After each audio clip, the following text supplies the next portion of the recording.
ago, my daughter, as part of her employment, met with a job coach.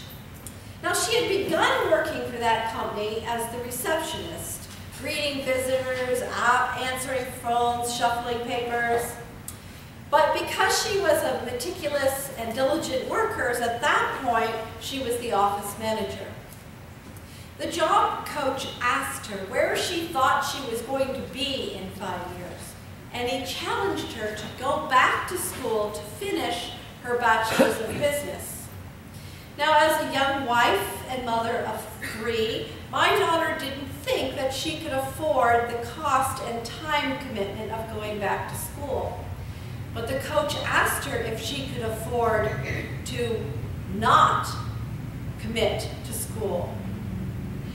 Completing a business degree while she was working in business would allow her to put her new skills to use immediately. Her office would not only be her place of work, but it could also be a place of educational field study. For an example, if she took an accounting class, she could see how that accounting knowledge fit immediately with that business environment. She could decide if that was a path that she wanted to go down more fully. Also, gaining new skills for the way ahead would dramatically shift her future. Without a growth plan, she could find herself 5 years hence stagnant and bored, working at the same job, for the same pay, in the same place, while other people had moved on or moved up. She is now a young mother of 5. She works for the same employer, but she no longer greets visitors and shuffles people. Well, that's not quite true. She still welcomes people to the office where she works, and she does the administrative work, but now as the manager of benefits of a growing company of over 300 employees. She continues to receive awards of excellence from her employer, and she has less than a year to go to finish her bachelor's in business. She wouldn't have made that shift if the job coach hadn't challenged her. Jesus was a job coach for 12 young men, and he shifted their futures.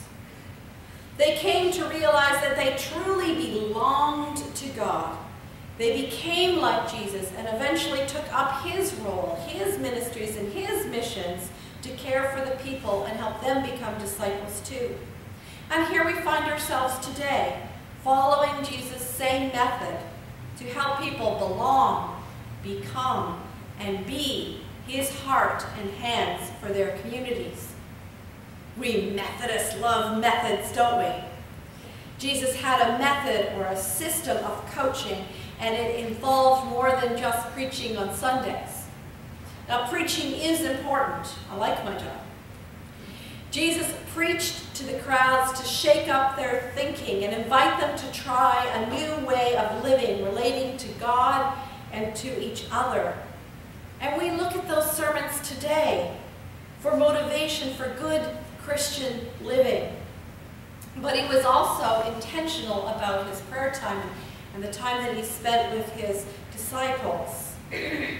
He took them away to quiet places and quiet times to pray with God, his Father, and his 12 disciples. He intentionally maintained close relationship with his coach, his Father, with God, and with his 12 disciples.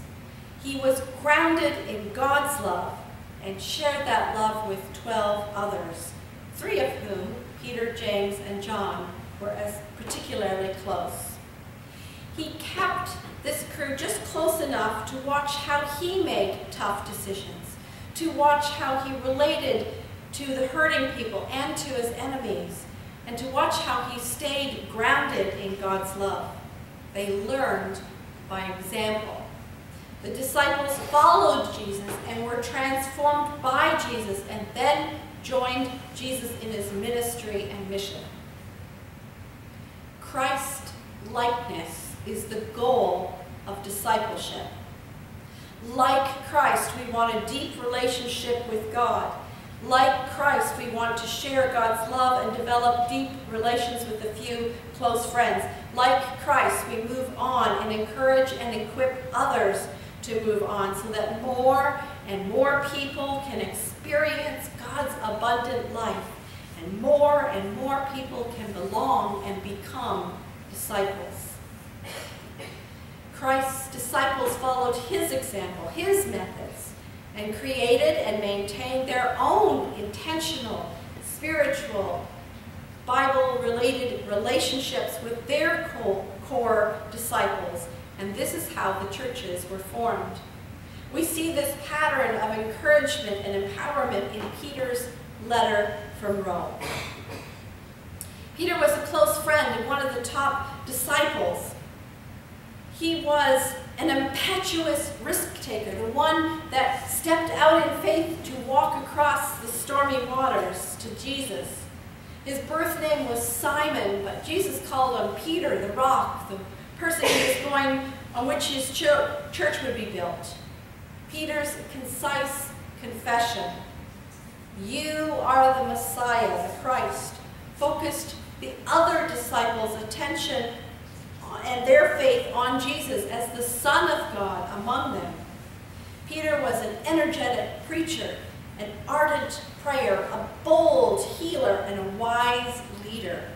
He had an enormous influence over the early church. And he was also humble. He could have easily used all these gifts to wield power over others for his own personal benefit. Instead, he remained scrupulously subordinate to Christ.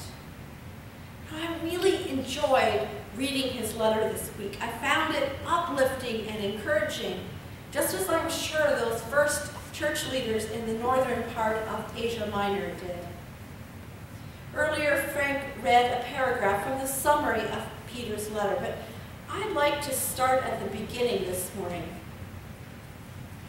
and share the passages that really encouraged me. I, Peter, am an apostle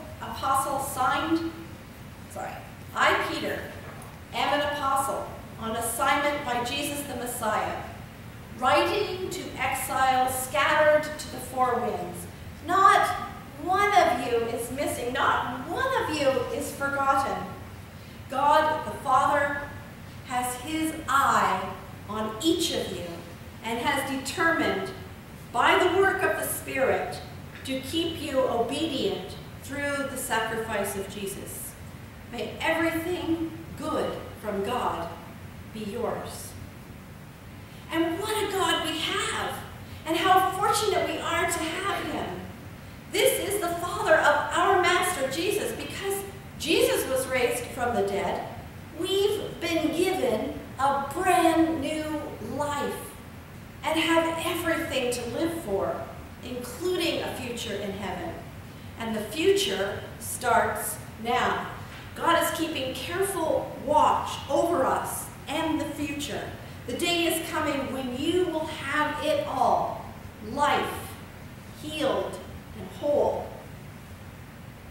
I really like that line, a brand new life and everything to live for. So roll up your sleeves, put your mind in gear, and be totally ready to receive the gift that's coming when Jesus arrives. Don't lazily slip back into those old grooves of evil, doing just what you felt like doing. You didn't know any better then, but you do now. You know, we did a baptism this morning, and the second promise that the parents make is in baptism is exactly this: to receive the gift, the power of Christ to do what is right and to work against evil and oppression wherever they may be. Peter writes, "Your life is a journey which you must travel with a deep consciousness of God." Again, Peter's letter is building up his coaching relationships on a human level, and he's also pointing again to the foundation of those relationships, which is God. Now we come to our focus scripture.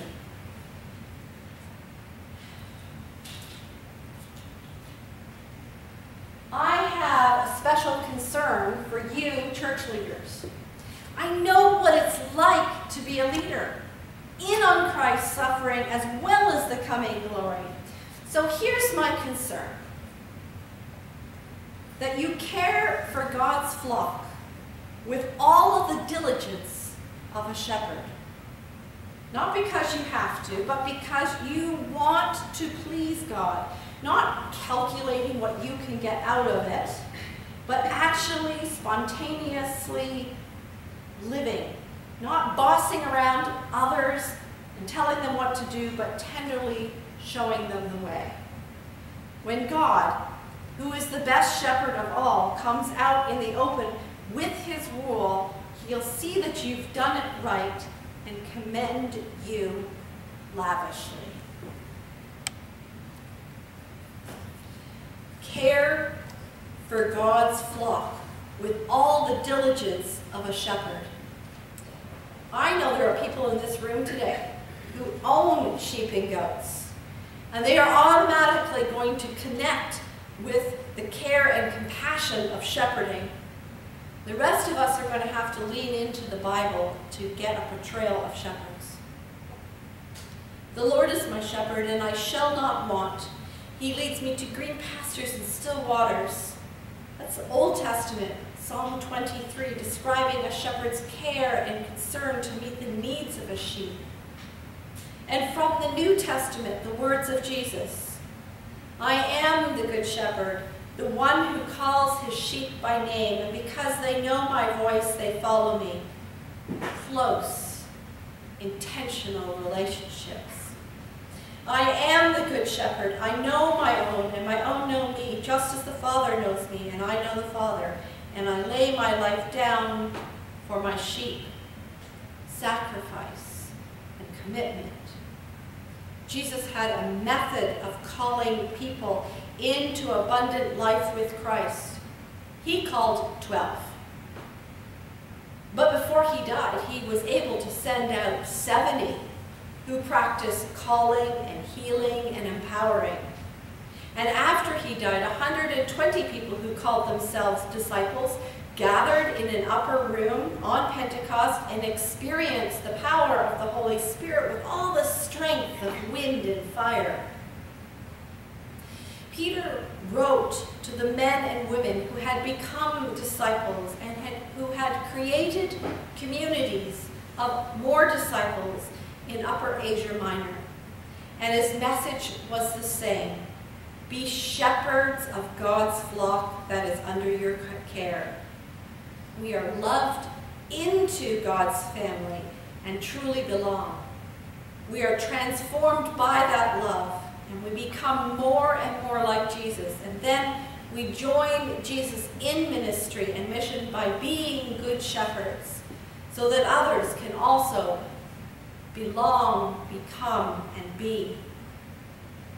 Last week, we took together a discipleship survey, which mapped out for each person where they are on their discipleship journey and their direction for personal growth.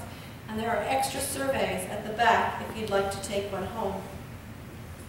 As shepherds, your educational team is offering a variety of learning opportunities to help you become like Jesus. And we've reprinted those class information on the back of this week's bulletin.